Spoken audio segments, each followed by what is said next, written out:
Good morning student. तो आज मैं आपको बीएड थर्ड सेमेस्टर में जो आपका कंपलसरी पेपर है स्कूल मैनेजमेंट एंड लीडरशिप, उसी को आज मैं पढ़ाऊंगा। और उसमें जो मैंने कल जो पढ़ाया था आपको नेतृत्व के सिद्धांत, तो 6 सिद्धांत मैंने बताए थे।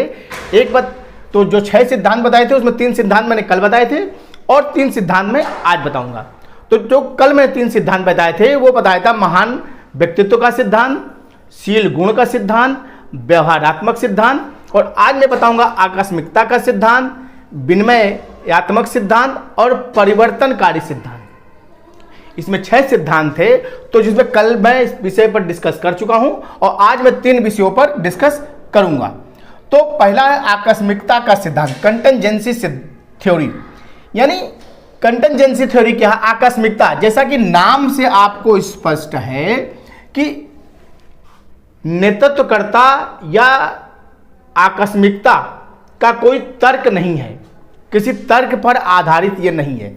इनका कहना था, इन वैज्ञानिकों का, इन शोधकर्ताओं का कहना था कि जो व्यक्ति सुशील गुणों को लेकर जन्म लेते हैं उनमें एक विशेष परिस्थिति में कुछ करने की क्षमता होती है। यानी आकस्मिक, रेगुलर नहीं होती, आकस्मिक। कोई व्यक्ति हर व्यक्तियों में एक आदत होती है या कुछ विशेष व्यक्तियों में आदत होती है कि एक सीमा पर उच्च प्रदर्शन करते हैं और किसी सीमा पर वो निम्न प्रदर्शन करते हैं। लेकिन जो व्यक्ति समय यानी आकस्मिक, जो किसी परिस्थिति में उच्च प्रदर्शन कर जाता है, वो कहीं ना कहीं आकस्मिकता सिद्धांत के नेतृत्व को प्रभावी बनाता है और उसमें समायोजित होने की बात करता है। तो ये जो होती है यह कुछ परिस्थितियों पर आधारित होती है। पहला पॉइंट क्या आएगा इसमें? यह कुछ परिस्थितियों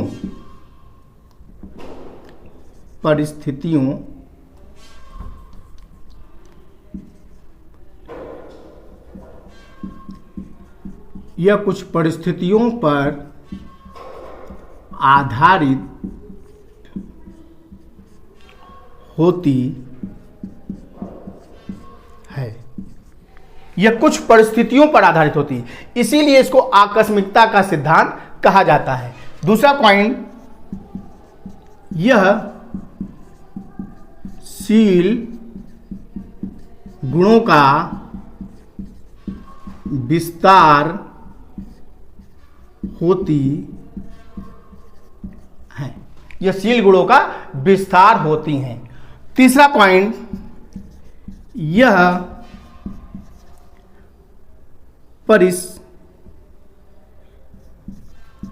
परिस्थिति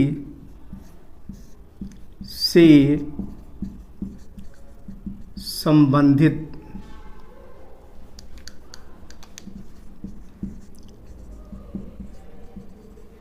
या परिस्थिति से संबंधित होती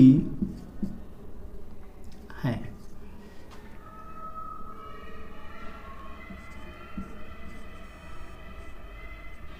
यह परिस्थिति से संबंधित होती हैं। ठीक है।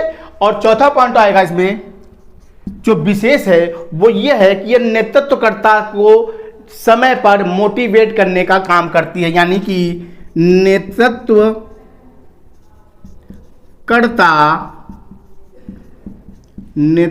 का अभ्यास करता है। यानी 4 पॉइंट देखिए कितने अच्छे इसमें हैं कि यह कुछ परिस्थितियों पर आधारित है। यानी उच्च प्रदर्शन, और ब्रैकेट लिखेंगे उच्च और निम्न। यानी कहीं पर तो ये उच्च प्रदर्शन करता है और कहीं पर निम्न प्रदर्शन करता है, यानी कि यह परिस्थिति जन्य होता है। दूसरा पॉइंट होगा, यह शील गुणों का विस्तार होती है। यानी शील जो गुण होते हैं उसको और प्रसारित करते हैं। जो हमारे अंदर जन्म से लेकर हम उत्पन्न होते हैं उनको हम शील गुण कहते हैं।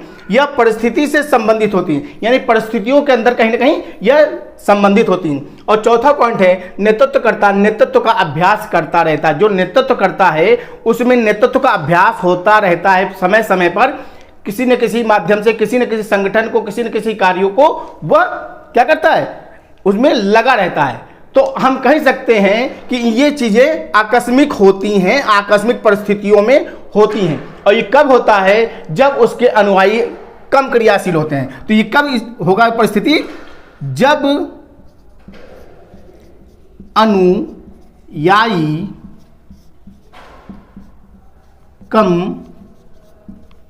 क्रियाशील हूं तब नेतृत्वकर्ता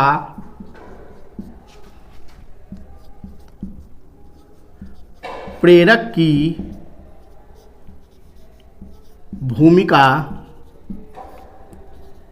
बनकर आगे की ओर अग्रसर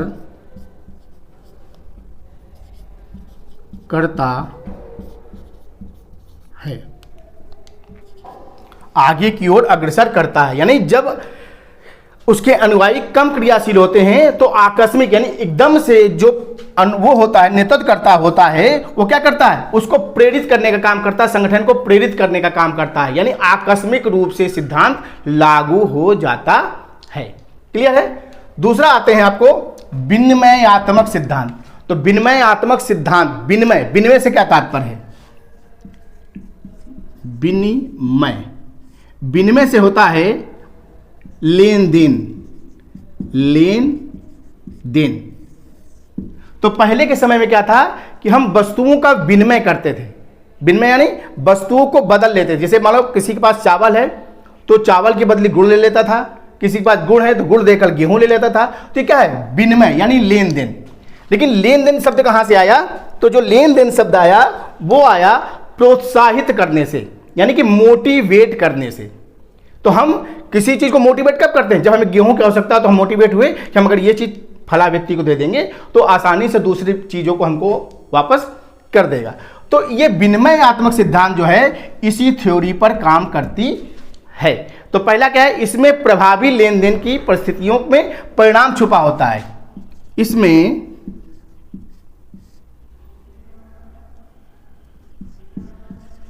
परिणाम छुपा होता है। मतलब इस परिस्थिति में क्या होता है? परिणाम छुपा होता है। क्यों? क्योंकि प्रभावी होने का लक्ष्य होता है। मतलब प्रभावी होने का लक्ष्य होता है क्योंकि उसमें उसको इतना प्रभाव डालते हैं कि वो परिणाम में तब्दील हो जाता है। एक तरह से ये क्या करता है? प्रेरक का कार्य करता है। प्रेरक का कार्य करता है। अब किस तरह से? तो जो अनुयायी होते हैं और नेतृत्वकर्ता क्या होता है?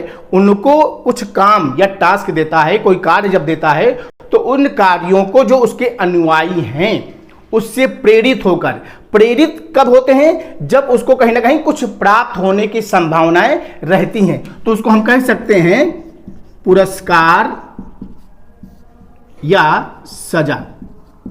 तो पुरस्कार से तात्पर्य है कि उसको जो अनुयायी होते हैं उनमें कहीं ना कहीं अचीव करने का फार्मूला मिल जाता है कि हम अचीव कर जाएंगे और आगे की ओर बढ़ने के लिए प्रेरित होंगे। और सजा में क्या होता है कि हम अगर इन कार्यों को ठीक से नहीं कर पाएंगे तो कहीं ना कहीं संगठन में हम पीछे रह जाएंगे। तो ये जो विनिमयकर्ता सिद्धांत है वो नेतृत्वकर्ता सिद्धांत के अंदर ये गुण पाया जाता है कि वो प्रेरक के रूप में कार्य करता है और अपने अनुयायियों को प्रेरित करता है पुरस्कार और सजा के माध्यम से। अब आते हैं परिवर्तनकारी सिद्धांत। तो परिवर्तनकारी सिद्धांत से क्या तात्पर्य है? तो परिवर्तनकारी सिद्धांत से तात्पर्य है कि अगर कोई व्यक्ति, यदि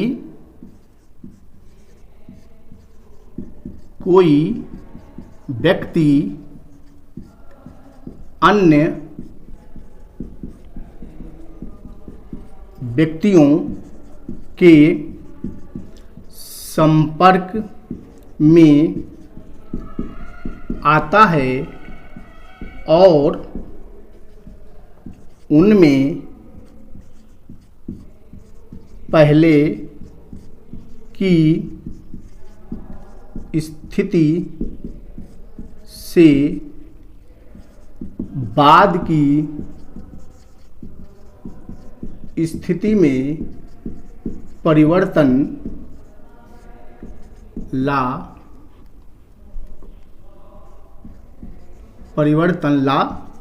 दे। परिवर्तन ला दे, तो इसको हम कहेंगे परिवर्तनकारी सिद्धांत।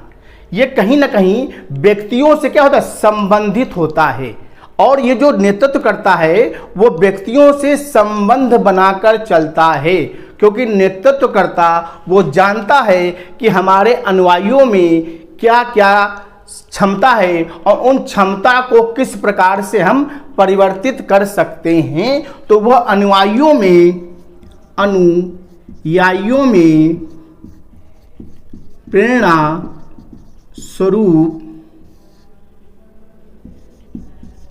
परिवर्तन करता रहता है। तो जब इस प्रकार से नेतृत्वकर्ता निकल के आते हैं तो उसको हम एक नेतृत्वकर्ता के रूप में मान लेते हैं, और कुछ अनुयायी हैं जो उसको फॉलो करते हैं। तो इस तरह से एक परिवर्तनकारी नेतृत्वकर्ता उत्पन्न होता है, जिसके अंदर करिश्माई ढंग से, आज के समय में मतलब म्यूजिशियन ढंग से, मतलब मैजिकल ढंग से उसमें कहीं ना कहीं परिवर्तन करने का गुण होता है, जिसको हम करिश्माई ढंग से कुछ न कुछ परिवर्तन करता रहता है। ऐसे भी नेतृत्वकर्ता होते हैं जो कहीं ना कहीं अपने अनुयायियों में अपने संबोधन के द्वारा, अपने प्रेरणा के द्वारा, अपने शील गुणों के द्वारा परिवर्तन कर दें। उसको हम परिवर्तनकारी सिद्धांत के अंतर्गत लाते हैं। क्लियर है? तो आज का ये जो टॉपिक है वो आपका क्लियर हो गया। फर्स्ट पार्ट में मैंने आपको 3 विषयों में बताया था कि महान व्यक्ति सिद्धांत, शील गुण सिद्धांत, व्यवहारात्मक सिद्धांत, और आज दूसरे पार्ट में मैंने बताया आकस्मिकता का सिद्धांत, विनिमयकात्मक सिद्धांत, परिवर्तनकारी सिद्धांत। यानी ये क्लियर हो गया होगा, हम आशा करते हैं। क्लियर? ठीक है। तो नेक्स्ट क्लास में बताएंगे आपको, हम संप्रेषण के विषय में आपसे वार्तालाप करेंगे। आज के लिए इतना ही, धन्यवाद।